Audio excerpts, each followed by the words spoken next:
네, 제가 이번에는 조금 있으면 방학이 돌아옵니다. 네, 방학 동안에 과학 공부를 어떻게 하면 좋을지에 대해서 좀 말씀을 드리려고 하는데, 지금 이제 좀 있으면 방학이지만 방학 때면 아이들이 이제 항상 생각하는 게 뭐 하고 놀까?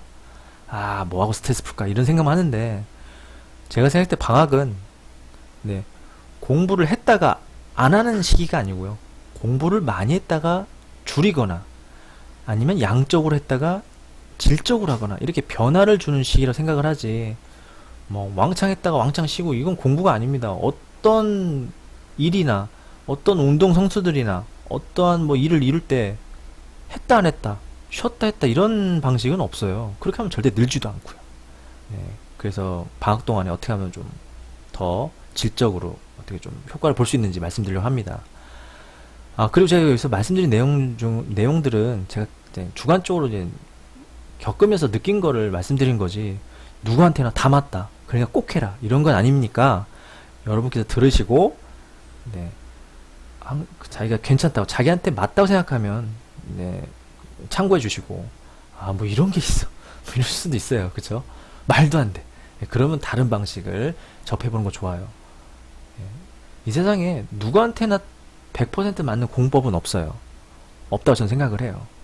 있으면 저도 좀 가르쳐 주시고.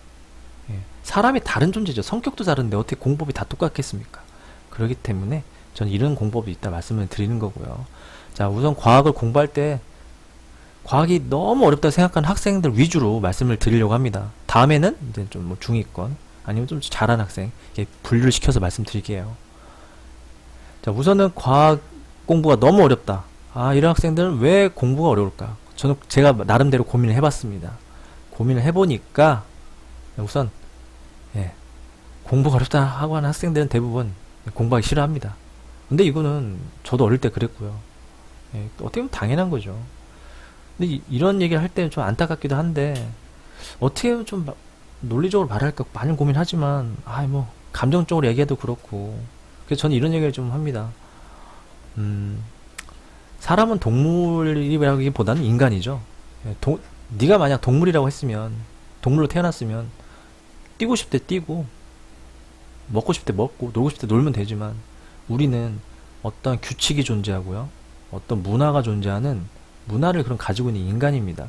그런 인간 사회에서 생존할 수 있는 전략, 생존할 수 있는 도구가 바로 공부라고 저는 생각을 해요. 도구. 이게 도구이지 인생의 전부는 아니죠. 그렇죠? 인생을 좋게 살아가기, 이렇게 자기한테 맞게 살아가기 위한 도구일 뿐이에요. 그런 도구를 포기한다, 난 도구를 안 가지고 난 이런 인간 사회에 뛰어들겠다, 좀 무모할 수 있죠. 그래서 우리는 공부를 해야 할 수밖에 없는 거예요. 싫던 좋든. 왜? 꼭 필요하니까.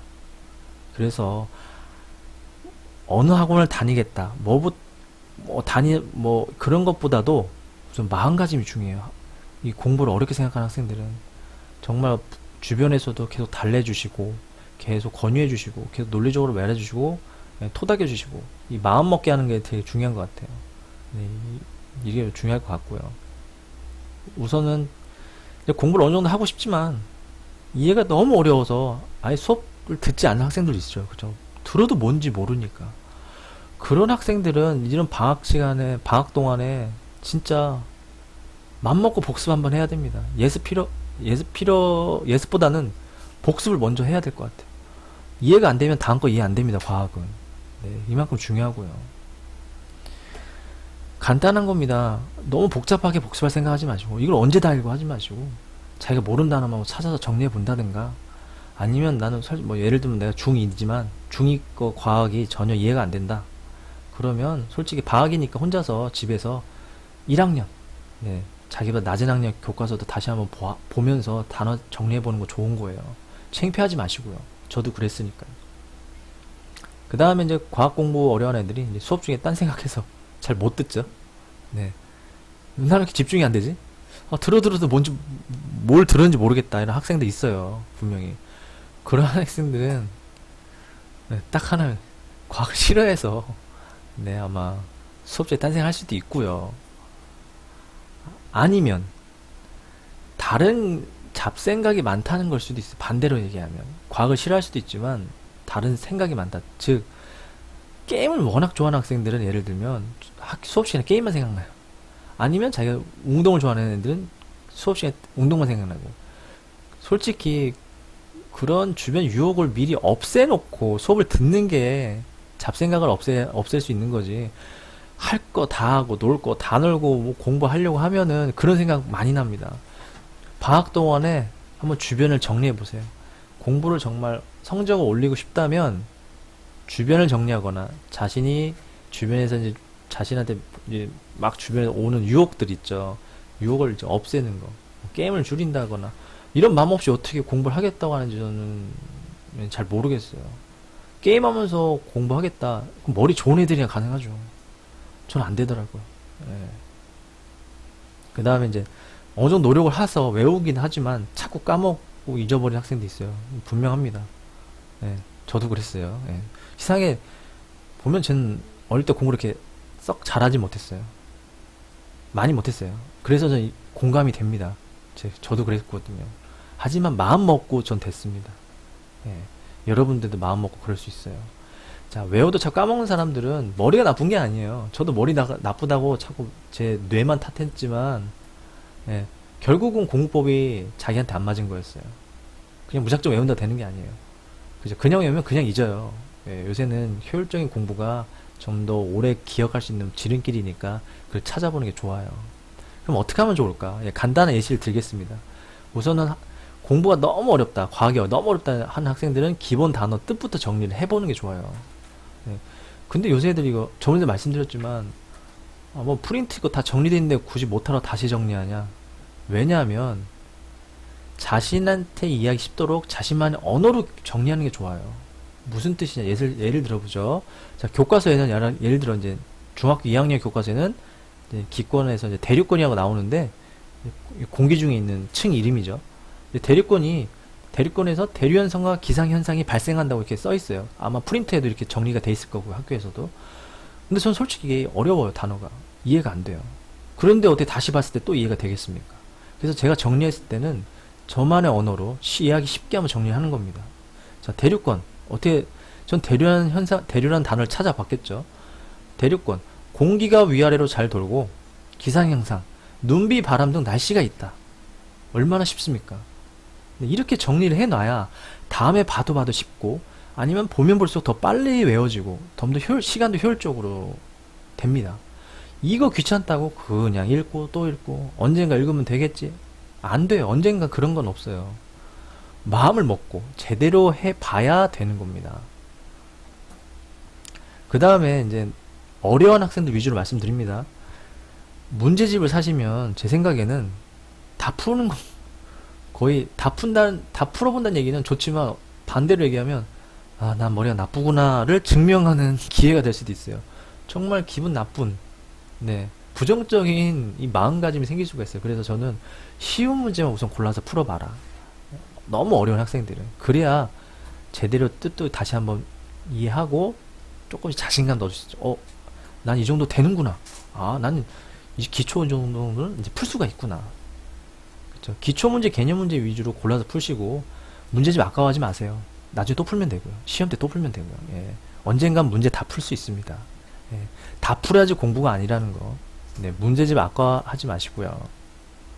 그 다음에 마지막으로 제일 중요한 게 저는 자기가 자기 자신을 설명해 주는 겁니다.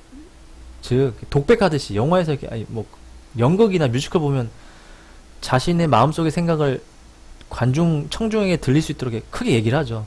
나는 오늘 왜 이랬을까? 나는 왜 이 친구한테 이런 행동을 했을까? 이렇게 예를 들면 이렇게 하는데, 독백하듯이 집에 있을 때 자기 혼자 설명해 주는 겁니다. 예를 들면 아까 이렇게 정리했죠. 눈으로만 보지 마시고, 예를 들면 이렇게 제가 자신한테 설명을 하는 겁니다. 예를 들면, 자, 대류권. 대류는, 공기가 위아래 도는 거야. 도니까 대류현상이 일어나는 거고, 그 다음에 공기 중에 수증기가 많아서 수증기가 많으면 비도 내리고 바람도 불고 눈도 오겠지. 그런 기상현상이 이 대륙권에서 발생하는데, 대륙권은 하늘에서 가장 아래쪽에 있는 부분이야. 그걸 대륙권이라 하지. 맞아. 들으셨나요? 네. 제가 지금 혼자 독백한 겁니다, 저한테. 네. 저도 이렇게 공부를 했어요. 이거 별거 아닌 것 같지만 정말 효과적인 것 같아요. 어디선가 그랬죠. 이게 소리내서 읽으면 또 두 번 복습하는 효과도 있고요. 그 다음에 자기가 자신한테 설명하면서 정리가 미처 안 된 거를 찾을 수도 있어요. 그런데 마음속으로, 머릿속으로만 생각하는 거는 정리가 될 수가 없어요. 막 뒤죽박죽 될 확률이 높아요. 말로. 보통 이러는 학생들 있죠. 아, 생각은 정말 잘 되고 이해 잘 되는데 말이 안 나와요. 설명이 안 돼요. 그런 학생은 다 설명 안 해봤기 때문에요. 생각과 설명 완전 다른 겁니다. 그래서 말 잘하는 사람이 그렇게 어려운 거예요. 그쵸? 과학을 어려운 학생들은 기본이 중요한 겁니다. 남 따라할 생각하지 마시고요. 자기 기본만 충실히 한번 해보시고요. 방학 때. 급할수록 천천히 하는 거 좋습니다. 네, 두려워하지 마세요. 천천히 하는 게 어디예요? 안 하는 것보단 낫죠. 그쵸? 예, 이렇게 긍정적으로 생각하시고요. 남 시선 신경 쓰지 마세요. 내가 기초를 하던, 내가 중2인데 중1 거 과학 교과서 보던, 나한테 도움되면 중명 이득이지, 남이 왜 보냐 한다고, 아, 나 보지 말까? 친구가 보지 말랬으니까? 이런 거 공부에 도움 안 됩니다. 제 생각입니다. 제 생각. 제가 마지막으로 이제 과학을 어려워하는 학생들한테 하고 싶은 말은, 솔직히 어려운 학생들은 느릴 수 있어요. 공부하는 게. 느리다고 공부를 못하는 게 아닙니다. 네. 느리다고 하는 기준은 남과 비교했을 때 생기는 속도 차이죠. 상대와 비교한 순간에 내 공부의 속도는 결정되는 거예요. 남이 빠르면 난 느리고요. 남이 느리면 난 빨라지는 겁니다. 그건 잘하는 게 아니죠. 그건 공부를 하는 게 아니에요. 자신에게 맞는, 자신만 생각하세요. 그런 공부를 하면은 절대 늦지 않아요. 뻥 아닙니다. 예. 뻥이 아니에요. 네, 누구나 할 수 있어요. 다만 이걸 시작했으면 언제까지 오랫동안 할 수 있느냐가 문제지, 느리건 빨리건은 중요치가 않아요. 오래 할 수 있고, 오래 하려면 스트레스 줄이고 긍정적으로 해야 되고, 양은 적당히 해야지 오래 할 수 있죠. 한 번에 왕창 난 이거 1년 동안 할 거야, 불가능하죠. 네.